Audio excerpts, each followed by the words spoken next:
আসসালামু আলাইকুম। Microsoft office Excel টিউটোরিয়ালে আপনাদের সবাইকে স্বাগত।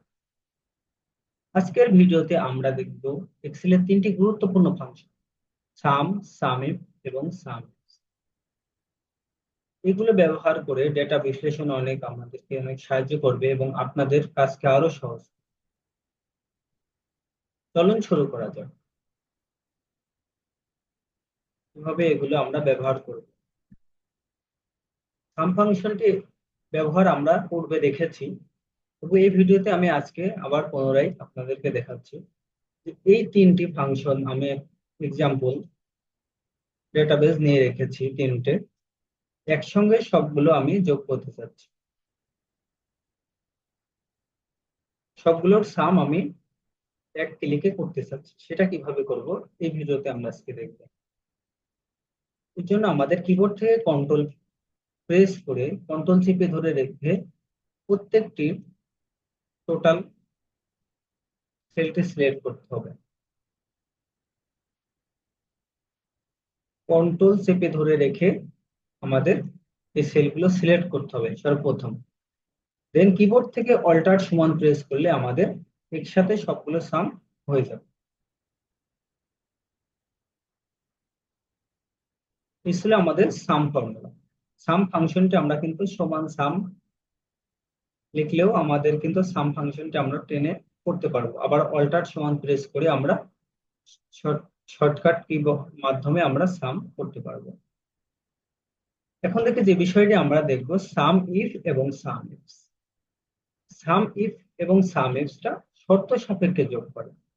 সাম ইফ যে কোনো একটি শর্ত সাপেক্ষে যোগ করে এবং সাম ইফস একাধিক ক্যাটাগরি সে একাধিক ক্রাইটেরিয়াকে যোগ করতে পারে। একাধিক ক্রাইটেরিয়ার মাধ্যমে শর্ত সাপেক্ষে যোগ করতে পারে সাম ইফস এর মাধ্যমে। আমরা সর্বপ্রথম দেখবো সাম ইফ, যেটা একটি ক্রাইটেরিয়াকে শুধুমাত্র যোগ করতে পারবে। আমরা যদি এই ক্রাইটেরিয়াকে ফলো করি যে গ্রেটার দেন 120, যেটা গ্রেটার দেন 120, যদি 120 এর বড় হয় তাহলে শুধুমাত্র সেইগুলোকে যোগ করবে। এই যে আমাদের এখানে যে ডাটাবেস গুলো রয়েছে, সেলে যে নাম্বার গুলো রয়েছে, আমরা চাচ্ছি প্রথমে নাম্বার গুলোকে যোগ করতে, কিন্তু আমি এমন নাম্বার যোগ করতে চাচ্ছি, আমি সবগুলো সাম করতে চাচ্ছি না। সাম ইফ এর মাধ্যমে আমরা যে কোনো একটি ক্রাইটেরিয়াকে যোগ করতে পারবো, অর্থাৎ শর্ত সাপেক্ষে যোগ করতে পারবো। কারণ আমি চাচ্ছি 120 এর বড় যেগুলো আছে সেইগুলোর যোগফল এখানে প্রকাশ করতে চাচ্ছি। এই জন্য আমাকে সর্বপ্রথম যেটা করতে হবে, সাম ইফ ফাংশনটি ব্যবহার করতে হবে, সমান সাম ইফ। আমরা যখন সাম ইফ লিখছি, বন্ধনী প্রথম বন্ধন দেওয়ার সাথে সাথে কিন্তু আমাদের সিনট্যাক্সটি এখানে ওপেন হচ্ছে। সিনট্যাক্স বলছে রেঞ্জ, রেঞ্জটা হচ্ছে ক্রাইটেরিয়া রেঞ্জ। আমরা কোন ক্রাইটেরিয়াকে আমরা কাজ করতে চাচ্ছি, আমরা চাচ্ছি যে এই সংখ্যার ক্রাইটেরিয়া, এইগুলোকে আমরা যে কোনো একটি যোগ করতে চাচ্ছি যে 120 এর পরে। এই জন্য আমরা প্রথম রেঞ্জ আমাদেরকে সিলেক্ট করতে হবে হচ্ছে এই রেঞ্জটি। আমরা যেহেতু এই সংখ্যাগুলোকে দেখাতে চাচ্ছি, প্রথম রেঞ্জ আমার হচ্ছে এইটা। দেন ক্রাইটেরিয়া, ক্রাইটেরিয়া কি বলছি, এইখানে আমাদের ক্রাইটেরিয়াটি কোটেশনের মাধ্যমে লিখতে হবে। ক্রাইটেরিয়া হচ্ছে গ্রেটার দেন 120, দেন কমা সাম রেঞ্জ। সাম রেঞ্জ কোনটা আমার, অবশ্যই এই নাম্বার গুলোই আমাদের সাম করতে হবে।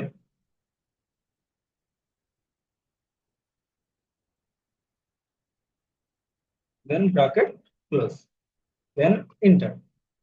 এখন দেখেন আমাদের 120-এর চেয়ে বড় যে যোগ নাম্বার গুলো রয়েছে, এইগুলো আমরা কিন্তু সাম ইফ এর মাধ্যমে যোগ করতে পারছি। 120-এর চেয়ে বড় যেগুলো আছে এখানে আমরা এই সাম ইফ এর মাধ্যমে শুধুমাত্র তাদের যোগফলটাই এখানে প্রকাশ করছি। এখন আমরা যদি দেখি, আমরা কোনো টেক্সট এর সাম ইফ করতে চাচ্ছি, এটা নাম্বার না, আমরা ক্রাইটেরিয়া হচ্ছে কোনো টেক্সট। কারণ যে কোনো একটি শর্ত কিন্তু এখানে সাম ইফ এর মাধ্যমে আমরা প্রকাশ করতে পারি। এখন চাচ্ছি যে আমাদের এই যে প্রোডাক্ট গুলো আছে, অ্যাপেল যে কতগুলো আছে, অ্যাপেল যত জায়গায় আছে সবগুলো অ্যাপেলের যোগফল আমরা চাচ্ছি। অ্যাপেল কতগুলো সেল হয়েছে, শুধুমাত্র অ্যাপেলের আমরা এই সেল গুলো চাচ্ছি, যোগফল গুলো চাচ্ছি, অ্যাপেল কতগুলো সেল হয়েছে। শুধুমাত্র যদি আমরা এটা চাই, তাহলে আমরা এখানে লিখতে পারি সাম ইফ আমাদের রেঞ্জ কি হবে, আমরা যেহেতু এই প্রোডাক্ট গুলোর রেঞ্জ চাচ্ছি, কিভাবে আমরা সিলেক্ট করতে পারি,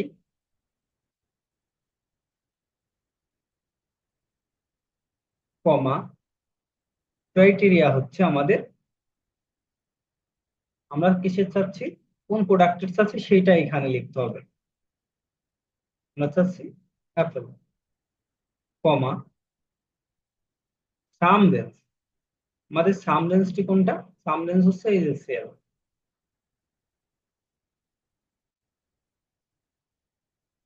সাম রেঞ্জ হচ্ছে আমাদের সেল, দেন ব্র্যাকেট ক্লোজ, দেন এন্টার। এখন এইখানে আমাদের আপেলের যেগুলো আছে এই যোগফলগুলো কিন্তু আমাদের অটোমেটিক্যালি, এই যে এইখানে আপেল আছে, এইখানে আপেল আছে, এই আপেলের যোগফলগুলো কিন্তু আমরা এখানে সাম ইফ এর মাধ্যমে প্রকাশ করতে পারছি। এখন দেখেন আমরা শুধুমাত্র এইখানে ফর্মুলার মাধ্যমে ফাংশনের মধ্যে অ্যাপেল লিখে দিয়েছি, তাই এটা কি করছে, শুধু অ্যাপেলের রেজাল্টই দিয়েছে।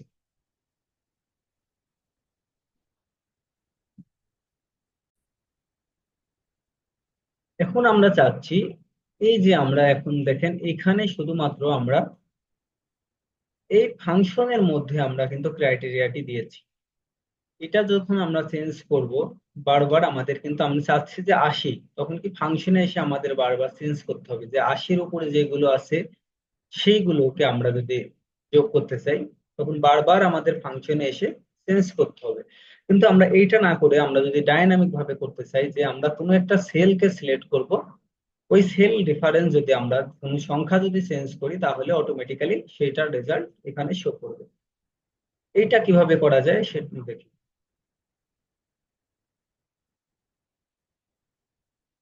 সমান সাম ইফ রেঞ্জ, আমার এইটা আমরা যদি কোনো সংখ্যার ক্রাইটেরিয়াকে আমরা যদি করতে চাই, তাহলে 180-র উপরে, 180-র উপরে যেগুলো রয়েছে সেই ক্রাইটেরিয়াকে আমরা যোগ করতে চাচ্ছি। ক্রাইটেরিয়া হচ্ছে গ্রেটার দেন, আমরা জানি এন্ড সাইন, যোগ এন্ড সাইনের মাধ্যমে কোনো কিছু যোগ করা যায়, তাহলে আমাদের কি গ্রেটার দেন এন্ড এই সেল, 180 এখানে কিন্তু নির্দেশ করছে না, যে এই সেলকে নির্দেশ করছে, যে এই সেলে যা থাকবে তত, কমা সাম রেঞ্জ, আমাদের সাম রেঞ্জটি এখানে পাই দিতে হবে, দেন ব্র্যাকেট ক্লোজ, এন্টার। এখন দেখেন আমাদের ইন্দ্রিয় ফলাফলটি এখানে দেখাচ্ছে। এখন যদি আমরা এইখানে দেখেন 120 লিখি, এখানে যদি আমরা 120 লিখি, দেখেন এই যে 120 আমরা প্রকাশ করেছিলাম, এখানে দেখেন 120 প্রকাশ করছি 2790। আমরা যদি এখানে এখন চেঞ্জ করি 110, 110-এর উপরে যেগুলো, 110 থেকে নিয়ে উপরের দিকে যেগুলো রয়েছে সেইগুলোকে এখানে দেখাবে।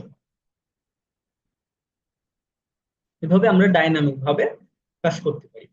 এখন আসেন আমরা যদি চাই যে এই প্রোডাক্ট গুলো ডাইনামিক, এখানে দেখেন প্রোডাক্টের আমি ডাইরেক্ট শুধুমাত্র অ্যাপেল লিখে দিচ্ছি, অ্যাপেলের রেজাল্টই দিয়েছে, কিন্তু আমরা চাচ্ছি যে এইখানে সেলকে আমরা রেফার করব, সেল রেফারেন্স করব, যেন সেলের মধ্যে যে প্রোডাক্টটি লিখবো আমরা সেইটার ফলাফল অটোমেটিক্যালি এখানে প্রকাশ হয়। তাহলে এইটা আমরা এখন করব, সাম ইফ রেঞ্জ হচ্ছে আমাদের প্রোডাক্ট, আমরা উপর থেকে সিলেক্ট করলেও কিন্তু প্রোডাক্ট গুলো যতগুলো আছে সবগুলো সিলেক্ট হবে। আমি যদি এখান থেকে চাই ডাইরেক্ট উপরের কলামকে সিলেক্ট করতে পারি, কমা ক্রাইটেরিয়া আমার, আমি চাচ্ছি এই সেলটা আমার ক্রাইটেরিয়া, এই সেলের মধ্যে যে প্রোডাক্টটি লিখবো অটোমেটিক্যালি তার ডাইনামিক ফলাফল সাম আমরা পাবো, কমা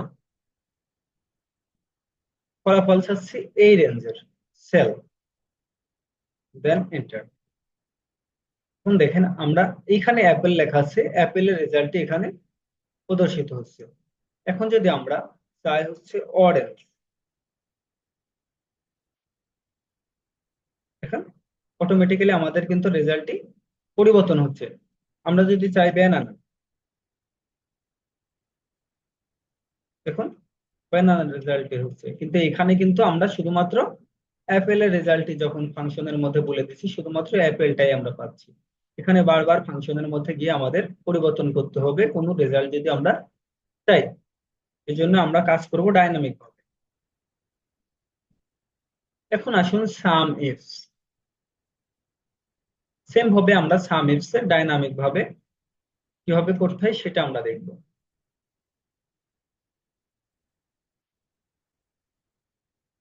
সাম ইফস ফাংশনটা আমরা সেল দেখতে চাচ্ছি দুইটা শর্তের উপর ভিত্তি করে। আমরা চাচ্ছি প্রোডাক্ট এবং লোকেশন। প্রোডাক্ট এবং লোকেশনের মাধ্যমে আমরা এই যে সেলস আছে এইগুলোকে আমরা এর সাম গুলো আমরা দেখব।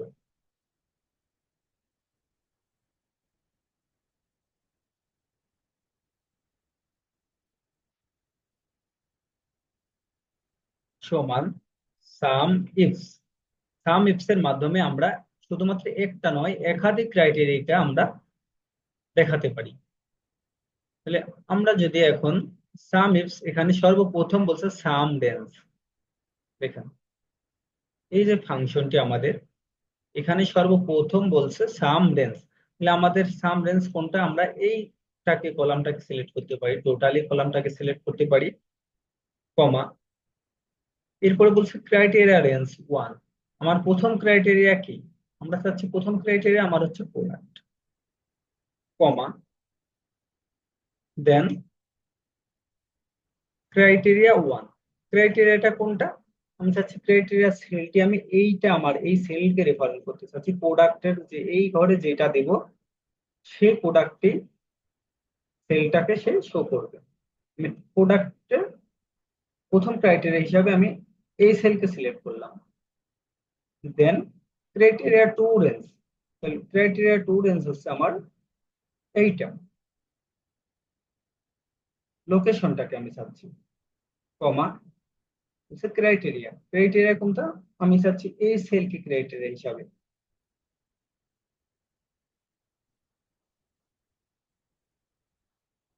যেহেতু আমাদের দুইটা কন্ডিশন ফিল হয়ে গেছে, দেন ব্র্যাকেট ক্লোজ। যদি আমাদের আরো কন্ডিশন থাকে কোনো সেইগুলো আমরা এভাবে করতে পারবো, দেন এন্টার।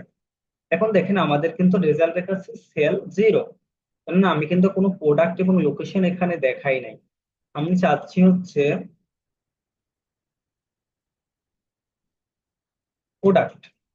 এখানে আমি ড্রপ ডাউন লিস্ট করে রেখেছি প্রোডাক্টের, আমি যেই প্রোডাক্টে এখানে দেব সেই প্রোডাক্ট। দেখেন শুধু অ্যাপেল কিন্তু আমাদের সেল দেখাবে না, আমরা কোন লোকেশনের অ্যাপেল চাচ্ছি, অবশ্যই দুইটা কন্ডিশন ক্লাব করতে হবে। দেখুন অ্যাপেল আমরা ঢাকা লোকেশনে কতগুলো সেল করছি এটা কিন্তু আমরা এখন পাচ্ছি।